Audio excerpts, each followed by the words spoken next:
मागील तारखेलाच आरोपी क्रमांक 1 यांना खुनाच्या गुन्ह्यामध्ये दोषी धरण्यात आलं होतं आणि आरोपी क्रमांक 3 आणि 4 यांना पुरावा नष्ट करण्याबद्दल दोषी धरण्यात आलं. तर त्याबद्दल आज आम्हाला दोन्ही म्हणजे उभय पक्षीयांना युक्तिवाद करायला सांगितला की जो युक्तिवाद आज आम्ही केला त्याचबरोबर जी मयत आहेत अश्विनी बिंद्रे त्यांची कन्या सुची तसेच त्यांचे पती राजू गोरे त्यांचे वडील जयकुमार बिद्रे आणि त्यांचे बंधू यांना चौघांना आम्हाला आनंद बिद्रे आम्हाला सगळ्यांना त्यांनी ऐकलं. तर आत्तापर्यंतचा जो वेळ गेला तो सर्व आमच्या दोन्ही पक्षांचे युक्तिवाद त्याच्यामध्ये फिर्यादी पक्षांनी म्हणजे आम्ही फाशीच्या शिक्षेची मागणी केली आणि त्यांनी दया दाखवावी ही केस फाशीच्या परिक्षेत्रात आणू नये असा त्यांचा युक्तिवाद होता. जन्मठेप द्यावी या प्रकारे त्यांनी युक्तिवाद केला. त्याचप्रमाणे त्यांचं जे कुटुंब आहे अश्विनी बिद्रे त्यांनी त्यांच्या भावना व्यक्त केल्या. त्यामुळे आज न्यायालयाने सांगितलं की ज्या गोष्टी माझ्यासमोर आज आलेल्या आहेत त्या सर्व गोष्टींचा सर्वकष विचार करायला आज मला वेळ पाहिजे आणि ह्या सगळ्याचा मी तौलनिक अभ्यास करीन आणि त्याप्रमाणे मी माझ्या निष्कर्षाला येईन आणि 21 तारखेला मी निर्णय जाहीर करीन.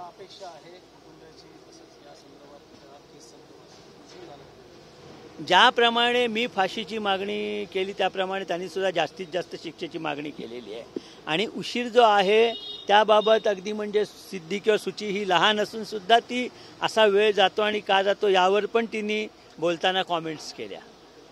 सर, नवी मुंबई पोलिसांवर गंभीर स्वरूपाचे आरोप करण्यात आलेले आहेत. अशा प्रकारे पोलीस तपासामध्ये आढळून त्या पोलिसांवर काय कारवाई होणार आहे का? असं काय या खटल्यामध्ये पक्का निष्कर्ष निघालेला आहे की या खटल्यात नव्या मुंबईचे जे पोलीस अधिकारी होते त्यांनी या खटल्याकडे अक्षम्य दुर्लक्ष केलेलं आहे. म्हणजे जे पुरावे लगेच त्याच्यावर त्वरित कारवाई झाली असता मिळाले असते ते सगळे पुरावे नष्ट करण्याचा प्रयत्न झाला आणि खटल्याला कशी जास्तीत जास्त हानी होईल किंवा कुरूंकरवर कशी कारवाई होणार नाही याचीच दक्षता घेतली गेली. ज्या वेळेला आपण एखादी व्यक्ती सर्वोच्च पदावर आहे असं म्हणत असतो त्यावेळेला ज्या वेळेला असा एखादा संवेदनाशील खटला नोंदवला जातो त्यावेळेला या सर्वोच्च पदावरील व्यक्तीचं त्या गोष्टीकडे तपास कसा होतो याकडे जास्तीत जास्त लक्ष पाहिजे. तपासावर त्यांनी लक्ष ठेवलं पाहिजे. तपासामध्ये जे संबंधित अधिकारी आहेत त्या सर्वांवर यांनी लक्ष ठेवलं पाहिजे. त्यांनी वेळोवेळी माहिती घेतली पाहिजे. याच्याऐवजी आज राजू गोरे म्हणाले की ज्या ज्या वेळेला ते त्यांच्याकडे गेले त्या वेळेला त्यांना शिव्या दिल्या गेल्या, त्यांना हकललं गेलं, शेवटी त्यांना उच्च न्यायालयाचे दरवाजे ठोठवावे लागले. आज मला बोलवण्यात आलेलं न्यायालयाने माझं मत मांडण्यासाठी. मग माझं एकच मत होतं की ह्या सिस्टीममध्ये जी संत गती आहे ज्याच्यामुळे केसेस सॉल्व्ह होत नाही त्याच्याबद्दल काहीतरी करावं. कारण आमची देखील केस 9 वर्ष लागले आहेत. 9 वर्षानंतर बाबांच्या एफर्ट्स बाबांनी जे प्रयत्न केले त्याच्यामुळेच इथे कुठेतरी निकाल लागायची शक्यता आहे. नाहीतर तेही झालं नसतं. आणि पोलिसांनी जो हलगर्जीपणा केला आहे सुरुवातीला तो खूप निंदनीय आहे. कारण खूप क्रूरतेने माझ्या आईला मारण्यात आलं आहे आणि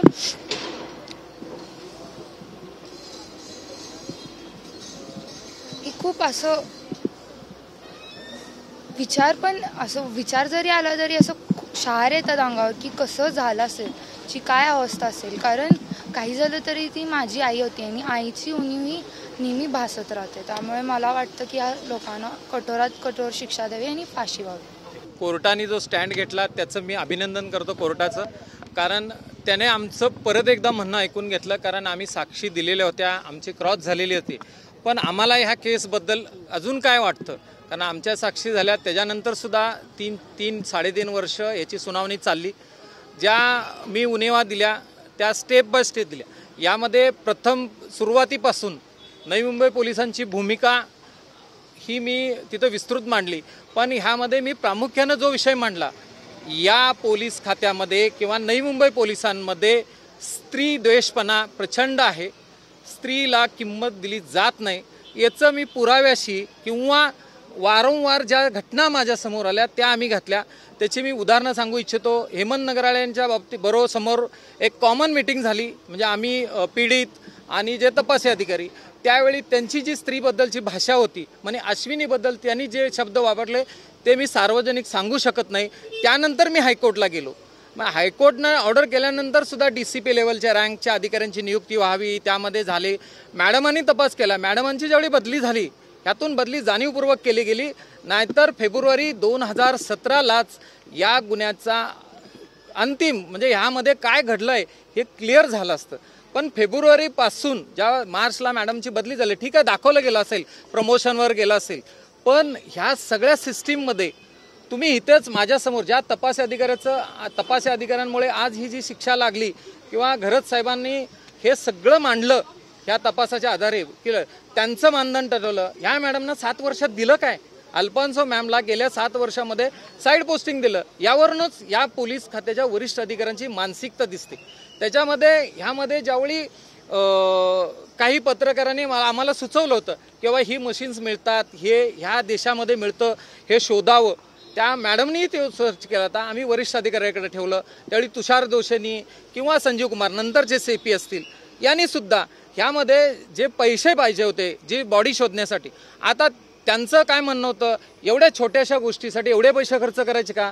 हे आपल्या क्राईम मीटिंगच्या सर्व पत्रकारांसमोर CPने बोललेलं आहे. म्हणजे त्यांना जी ब्रीफ केली गेली तुषार दोषींनी ही चुकीची केली गेली. कारण त्यावेळी सुद्धा मी शासनाला सुद्धा राज्याच्या गृहसचिवांना सांगितलं होतं, जर शासनाकडे पैसे नसतील दमचे पैसे शोधायचे तर आम्ही परिवार म्हणून आम्ही ते पैसे देऊ.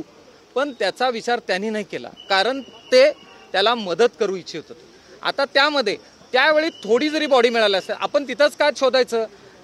त्या ग्रॅडोमीटरनं ते स्कॅन केलं गेलं, जे 5 वजनं तिकडं बांधली होती आणि 1 वजन जिथून खरेदी केलं होतं तिथून ह्या मॅडमनी सर्च म्हणजे जप्त केलं होतं, ते स्कॅन करून आणि तिथं पाणी स्कॅन केल्यानंतर सिमिलर लोखंड तिथं उपलब्ध होतं. त्यामुळे ते डंप करणं गरजेचं होतं. त्यावेळी सुद्धा ही महिला अधिकारी आहे, ह्या महिला अधिकाऱ्यांनी ते सजेशन केलंय. मी नातेवाईक मागतोय, जर त्या ठिकाणी बॉडी मिळाली, बघा छोटासा पुरावा आहे पण तो मोठाही असू शकतो, बॉडी मिळाली तर ह्यांना शिक्षा होईल. बॉडी नाही मिळाली तर आजही आम्ही वर जाताना मला एक पोलीस अधिकारी म्हणतो बॉडी नाही मिळाली काय होणार आहे, साधी जन्मठेप. आजही पोलिसांची भूमिका आहे, पुरुष इथं. त्यामुळे ह्या घटनेकडे पूर्ण बघताना म्हणजे मला जे जाणवलं गेल्या 7 वर्षामध्ये महिला पोलीस अधिकाऱ्यांबाबतीत प्रचंड दुर्लक्ष, निग्लेजन्स किंवा त्यांना किंमत न देणे हा इथे प्रकार आहे. आणि त्यामुळं ती गोष्ट मी कोर्टाला सांगितली. दुसरी गोष्ट, तुम्हाला परिवार म्हणून पोलीस हा परिवार समजला जातो. एखाद्याच्या घरी मयत झालं तर त्यांनी मी जाऊ दे, माझ्याकडे ती अश्विनी राहत नव्हती पण त्यांची मुलगी होती ती तिकडे राहते. आज तागायत 2016 अप टू 2025 पर्यंत एकही पोलीस अधिकारी भेटायला आलेला नाही. हे ठाणे ग्रामीण पोलीस माझ्याकडे मागते मृत्यूचा दाखला. गुन्हा कोणी दाखल केला? पोलिसांनी दाखल केला. FIR पोलिसांनी दाखल केली. चार्जशीट पोलिसांनी दाखल केली. कोर्टाने ती चार्ज फ्रेम केली. एवढं सगळं असताना सुद्धा पोलीस माझ्याकडे हे होता. कारण आफ्टर डेथ ज्या फॅसिलिटी आम्हा परिवाराला मिळायला पाहिजे, ह्यासाठी येणारा जो खर्च आहे, तिचे जे पगार आहेत, तिचे जे काही गोष्टी असतील, त्या ज्या डेथ सर्टिफिकेट आहेत किंवा पोलिसांनी जे प्रयत्न करणं गरजेचं होतं ते आजही केलेलं नाही. किंवा जो परिवार म्हणून जे एक प्रतिनिधी म्हणून तिला भेटायला यायला पाहिजे होतं, असा एकही प्रतिनिधी आला नाही. म्हणजे ती मेलेली स्त्री पोलीसच होती ना तुमच्या खात्याची, मग येणं गरजेचं होतं, ते केलेलं नाही. म्हणून ह्या सगळ्या गोष्टी मी आज कोर्टासमोर म्हटल्या. कोर्टाने आम्हाला कॉम्पेन्सेशनचा विषय केला. आरोपीकडून आम्हाला कॉम्पेन्सेशनची इच्छा नाही, कारण आमचा गेलेला माणूस येणार नाही. पण मी कोर्टाला हे सांगितलं की जर अश्विनी जिवंत असती, तिनं सर्व्हिस केली असती, त्या मुलीच्या करिअरसाठी ते पैसे उपयोगी पडले असते. जेव्हापासूनचे ती नाही आहे तेव्हापासूनचा रिटायरमेंट पगार तुम्हाला देता येत असेल तर तुम्ही तशी ऑर्डर शासनाला करावी, एवढी सडळ मांडली झाली. आणि ह्या सगळ्या गोष्टीमध्ये जे पोलीस प्रोटेक्ट केले, जे घरत साहेबांनी लेखी स्वरूपात दिले, ज्या पोलिसांनी ह्यामध्ये कशा पद्धतीने घरत केले किंवा मॅडमनी ह्यात कसे एफर्ट्स दिले, अल्फान्सो मॅमचे एफर्ट हे लाजबाब आहेत. आणि आम्ही आजही त्यांचं अभिनंदन करतो. आजही तुम्हाला माहिती असेल तर त्यांना बंदोबस्तला रायगडला पाठवलं गेलं होतं. ही केस इम्पॉर्टंट होती, ही येणं मॅडमने गरजेचं होतं.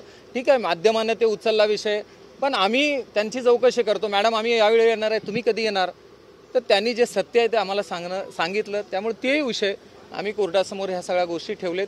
आम्हाला असं वाटतं कोर्टाने पूर्ण आत्तापर्यंतचा जो बिहेवियर आहे, एक्सेप्ट राजेश साचमर सोडला, तर आत्तापर्यंत जेवढे जज लाभले त्यांनी खूप छान काम केलेलं आहे. आणि आम्हाला वाटतं आम्ही जी मागणी केल्या, ती जी प्रेयर केल्या, ती 21 तारखेला फळाला येईल. शासनाकडे हेमंत नगराळे यांच्या कारवाई संदर्भामध्ये पाठपुरावा करणारा का फडणवीसांची भेट घेणार आहात का? मी तुम्हाला ह्या बाबतीत स्पष्ट सांगतो, 2018 पासून हेमंत नगराळेवर सहआरोपी करावे म्हणून आपल्या समोर प्रेस कॉन्फरन्स घेतली. मुख्यमंत्र्यांना भेटूनही त्या गोष्टी सांगितलेल्या आहेत मी. त्यामुळे मी आजही पाठपुरावा करतोय. आता कोर्टाची ऑर्डर आल्यानंतर आणि पाठपुरावा करू, नसेल तर आम्ही त्यामध्ये याचिका दाखल करू.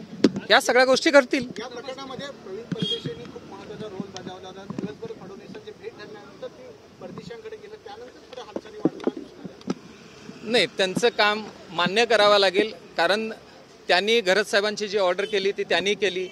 नंतर जे इथल्या म्हणजे गृहसचिवांनी ती ऑर्डर चेंज केली, त्यांच्या मानधनाचा विषय चेंज केला, तीही परत परदेशी साहेबांनीच रिइस्टेट केली. त्यांची ह्या केसबद्दल बघण्याची भूमिका जी होती ती पॉझिटिव्ह होती. कारण त्यांनी आम्हाला खूप चांगला रिस्पेक्ट दिला. एवढं आहे तेही मी स्पष्ट बोललो.